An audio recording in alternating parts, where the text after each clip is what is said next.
মাননীয় স্পিকার, আপনাকে অসংখ্য ধন্যবাদ এবং আপনাকে অভিনন্দন। আপনি পরপর 4 বার আমাদের মহান জাতীয় সংসদে স্পিকার হিসেবে দায়িত্ব পালন করছেন।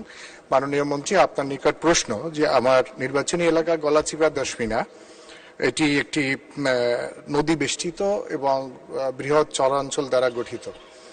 আমাদের এখানে স্থানীয় সরকার মন্ত্রণালয় কর্তৃক অনেক উন্নয়ন কাজ হয়েছে, কিন্তু আমার প্রশ্ন একটা যে এখানে অনেকগুলো কাজ এবং স্কুল প্রতিষ্ঠান যেগুলো স্থানীয় সরকার বিভাগ থেকে টেন্ডার হওয়ার পরে সেগুলো অর্ধ সমাপ্ত অবস্থায় পড়ে রয়েছে দীর্ঘদিন ধরে। এখন অবস্থাটা এমন যে ওই রাস্তাগুলো যদি তারা কাজে হাত না দিত তাই বরং ভালো ছিল, কিন্তু ওই কাজগুলো ফেলে রাখার পরে স্থানীয় প্রকৌশল বিভাগ, তারপরে জেলার যে এক্সিকিউটিভ ইঞ্জিনিয়ার, এনাদের দ্বারস্থ হওয়ার পরেও, বারবার তাগাদা দেওয়ার পরেও আমাদের এই রাস্তার কাজগুলো হচ্ছে না।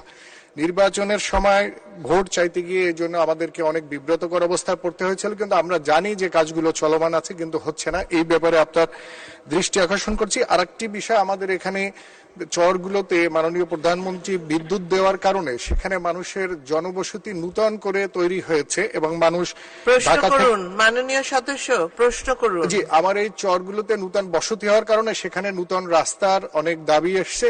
কাজী দ্বীপাঞ্চল নামে একটা প্রজেক্ট আগে করার কথা ছিল। আমি এই প্রজেক্টটা সম্পর্কে জানতে চাই যে দ্বীপ উন্নয়ন প্রজেক্টটির অবস্থা কত দূর, আর যে রাস্তাগুলো পতিত হয়ে রয়েছে এগুলো কিভাবে আবার নূতন করে কাজ শুরু করা যায়। মাননীয় স্পিকার, আপনাকে ধন্যবাদ।